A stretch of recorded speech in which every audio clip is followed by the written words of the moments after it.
So that's my art. What questions do you have?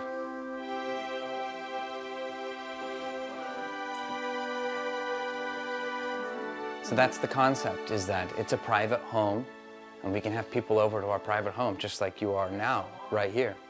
Yeah.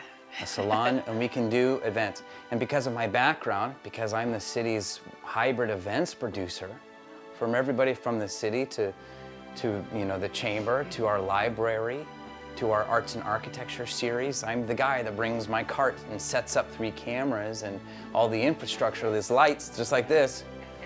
Why not give me a venue? People can come over, the kids will be upstairs, and when they get old enough, maybe they'll help behind the camera. They're 3 boys, 10, 8, and 4 now. And they're really excited. One space? Would it be just would you have like a separate area that would be more of a public space? Right, yes.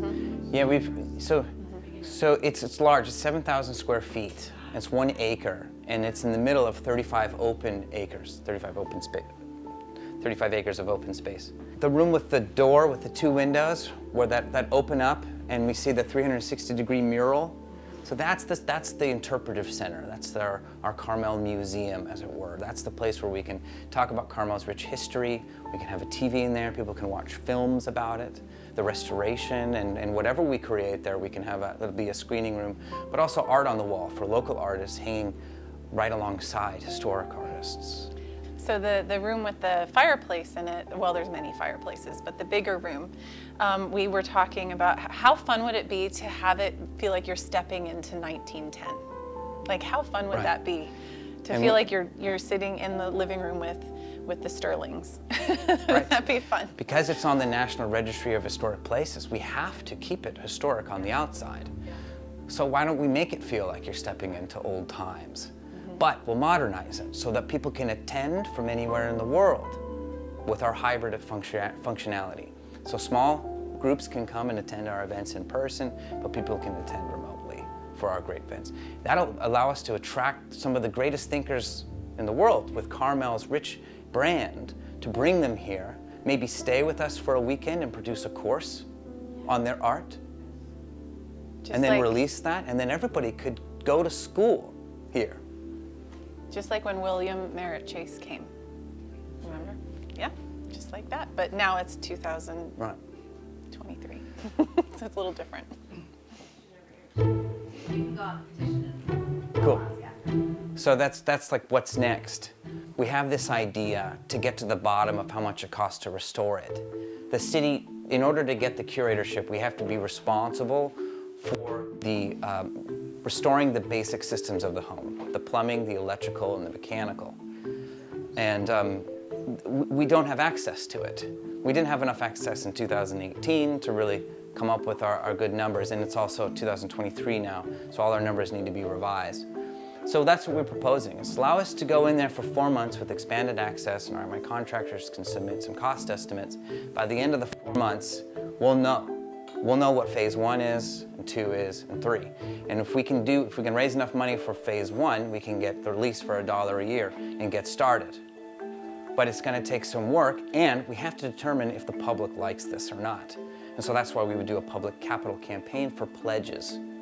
So if we meet the goal of the numbers that we present by the end of it, then we can sign a lease and get to work. You know, your contracts feasible.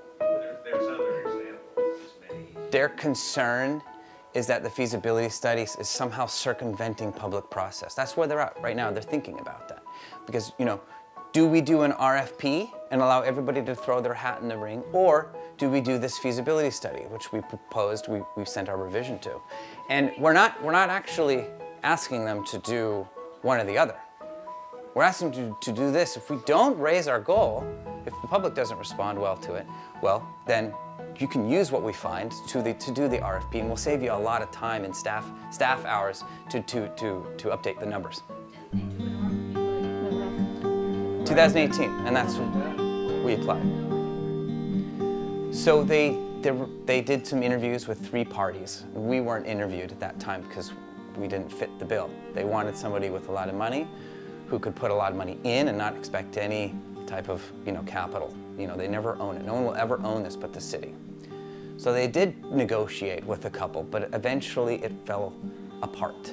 It fell apart, yeah. Went back to square one, then we had a pandemic. Priority went really low. And then last month, myself, Michael Hogan, the president of the Flanders Foundation for the past 24 years, Melanie Billig, Dale Byrne from Carmel Cares, Tony Tollner from one of our local restaurateurs.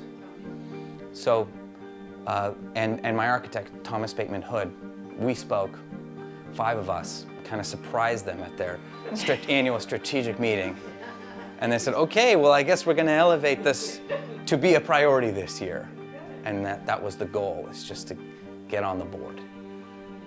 That's where we're at.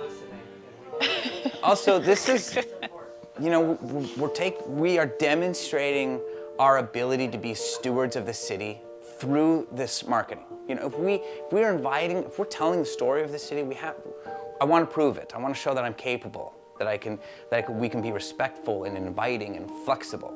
I want to be the technical foundation for the creatives to soar. That's what I do. That's what I do for the library. That's what I do for, all of these groups. And so it's really easy to share this. It's really easy to find this. If you type in Flanders on Google, this is #1. If you type on, if you see, people, I just want to encourage you to share it on Facebook and say, I've endorsed this, and I think you should too. And let's get hundreds of petitions, especially in Carmel. The location is in there. Oh, and this is also a sign-up form to be on this new list. This is a new group, a new patrons, new audience that we're building here. We're calling it Be a Bohemian. Be a Bohemian. Hit the button. Be a Bohemian. Yeah. Some of you might be sitting on connections like that, to yourself. And if you'd like, you can go to this website and you can hit this button down here and you can actually view my schedule and book a coffee with me. Just that easy. So you could my calendar's here, and I'd be happy to, my office is downtown Carmel. Wide open. There it is. So. For 2 weeks at a time, though. I said, honey, how come you're not available in April? It's just for the next 2 weeks, because if I have a coffee in like 3 weeks. What happens in April and May and June? Yeah. But it'll come up every time. Thank you. Can I tell a little something about Mike? Okay. Surprise. Okay. So Mike is, when I fell in love with Mike, it was because he had this ability to speak the soul of the group. And when we were in theater together. And I see that you're doing that in a bigger way. And I love that he wants to bring all of his gifts and talents. And I do it differently. I'm a little shy being in front of y'all. But I just want to thank you for putting everything on the line to do this, And it's I was having a baby when he was putting literally in labor, and he was presented the you sent in the proposal. The proposal. Yeah. She's delivering the baby 3 hours later.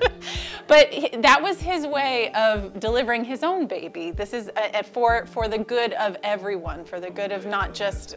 It took me a minute to forgive him, because I was really like, what are you doing on your computer, really? In between contractions, what am I going to do? She's resting, But that's his way. That's his way of it. I hope I'm saying the right words, but thank you, it's your way of delivering something meaningful with a legacy to our community. So. I hope that made sense. Thank you. I didn't know why I was so committed to getting it in. I didn't have the money. But look at Elizabeth. She didn't have the money either. And the money came. And look where we are today.